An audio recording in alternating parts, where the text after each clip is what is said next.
Bonjour, eh bien dans cette vidéo je vais t'expliquer le principe de la factorisation. Donc pour cela je te rappelle déjà l'égalité de la distributivité, à savoir que k fois a plus b est égal à k fois a plus k fois b. Et puis ensuite je t'avais expliqué dans la leçon que quand on transforme ce produit en cette somme, eh bien ça s'appelle un développement.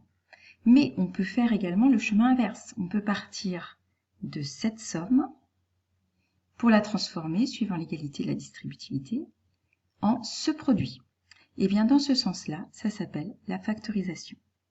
Donc développer, c'est utiliser la distributivité pour transformer un produit en somme, alors que la factorisation, factoriser, c'est utiliser la distributivité pour transformer une somme en un produit.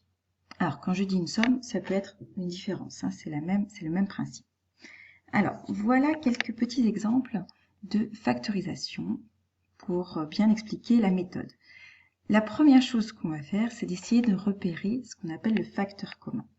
Le facteur commun, dans notre égalité de distributivité, c'est ce nombre k qui multiplie la parenthèse entière, ou alors qui multiplie chacun des termes situés dans la parenthèse. Donc, regardez sur mon premier exemple. 2 fois n plus 2 fois 5. Je veux transformer cette somme de deux termes. Les deux termes sont 2 fois n et puis 2 fois 5. Je veux transformer cette somme en un produit en utilisant la factorisation. Donc, je commence par repérer ce qu'on appelle le facteur commun, c'est-à-dire le nombre qui va multiplier chacun un nombre dans les deux termes. Donc là, vous voyez que j'ai bien 2 fois n plus 2 fois 5. C'est donc 2 qui va être le facteur commun, je peux le souligner. C'est ce 2 qui vient multiplier n, puis ensuite dans l'autre terme qui vient multiplier 5. Donc je reconnais en fait ce k de notre formule. Regardez, là j'avais bien k fois quelque chose plus k fois autre chose.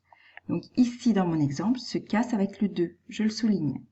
Et bien ce 2, si je veux remonter l'égalité pour passer sous forme d'un produit, c'est ce 2 qui va se retrouver devant la parenthèse et qui va multiplier tout ce qu'il y a dans la parenthèse. Donc j'ai bien repéré que j'avais du 2 dans les deux termes, c'est lui mon facteur commun, c'est lui qui va se retrouver devant la parenthèse. Donc, au final, qu'est-ce qui va être dans ma parenthèse? Eh bien, tout ce que je multiplie par 2. Donc, j'ai multiplié n par 2. Donc, n va se retrouver dans la parenthèse. Plus, qu'est-ce que je multipliais ensuite? Eh bien, j'ai multiplié le 5 par 2. Donc, plus 5 dans ma parenthèse. Ce plus-là correspond à ce plus-là. En écriture simplifiée, du coup, j'obtiens 2 parenthèses. n plus 5. Un autre exemple. Alors ici, le facteur commun est un peu caché. Autant dans le premier exemple, le facteur commun était assez visible puisque j'avais une somme de deux termes et les termes étaient déjà sous forme 2 fois quelque chose dans les deux cas. Donc c'était facile de repérer que j'avais du 2 fois dans les deux termes. Mais ce facteur commun peut être des fois un petit peu caché. Par exemple, 4n plus 12, eh bien, il va falloir que j'identifie le facteur commun qui n'apparaît pas de prime abord, mais qui est bien sûr présent dans cette somme également. Qu'est-ce que j'ai en commun dans 4n et dans 12? Eh bien, j'ai du 4 dans les deux termes. Donc, c'est ce 4 que je vais faire apparaître. Donc, 4n plus 12, je vais le réécrire. 4 fois n, pour bien montrer que j'ai du 4, plus 4 fois 3. En effet, 12, ça contient bien un facteur 4, puisque 12, c'est 4 fois 3. Avec cette nouvelle écriture, 4 fois n plus 4 fois 3, je remarque bien que j'ai ce facteur commun que je recherche. Ici, c'est 4. Donc, je le mets en rouge et c'est lui qui va se retrouver devant la parenthèse. Donc, c'est égal à 4 fois, eh bien quoi donc?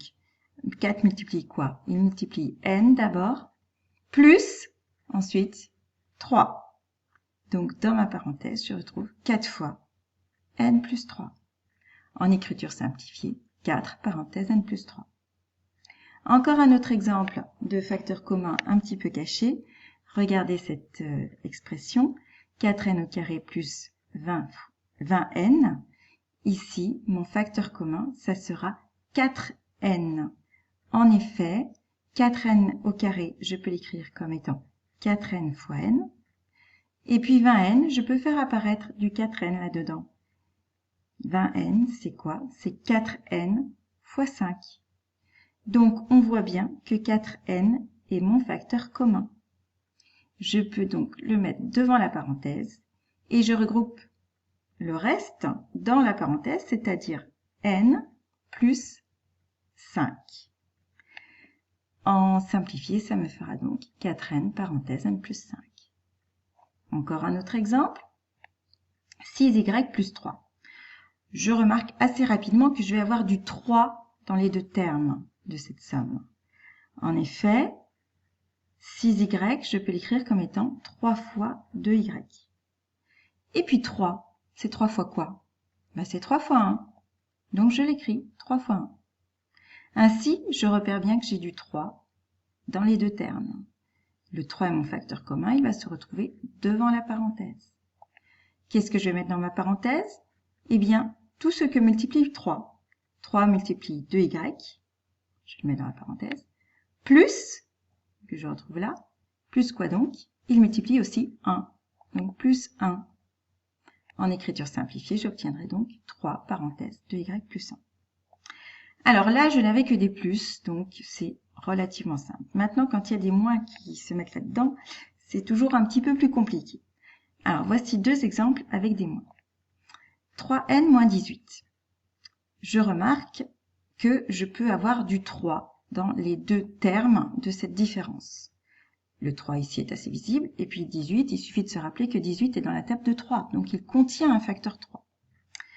Donc je fais apparaître ce facteur 3 dans les deux termes de la différence. 3n, c'est 3 fois n, et 18, c'est 3 fois 6. Je fais apparaître mon 3, ici et ici, donc c'est bien le 3 qui va se retrouver devant la parenthèse. Mais après, qu'est-ce que je vais mettre dans la parenthèse? Eh bien, le 3 multiplie n, donc n va se retrouver dans la parenthèse. Et puis après, j'ai moins 3 fois 6.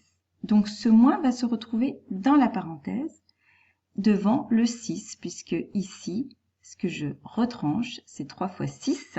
Donc c'est bien 6 qui se retrouve dans la parenthèse.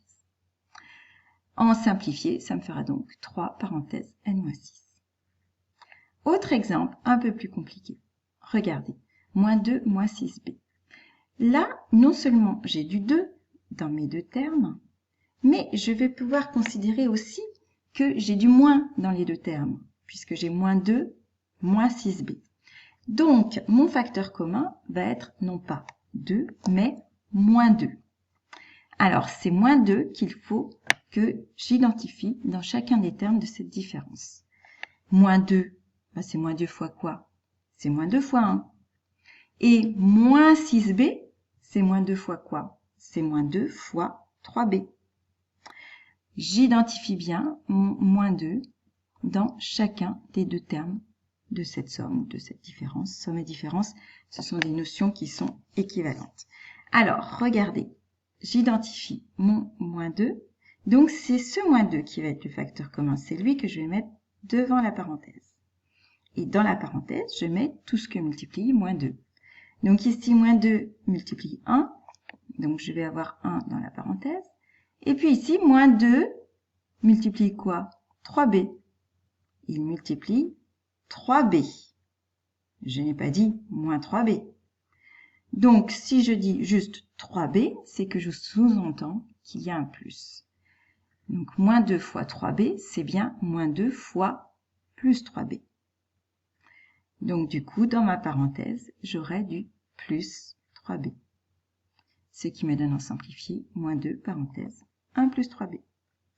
Si vous avez un doute avec ces moins qui nous compliquent un peu la tâche, vous pouvez refaire le développement de ce que vous obtenez pour vérifier que vous allez bien retomber sur le moins 2, moins 6b.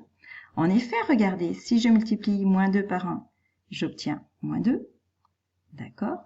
Et si je fais moins 2 fois plus 3b, j'obtiendrai bien moins 6b, puisque moins par plus me donnera moins, et 2 fois 3b me donnera bien 6b.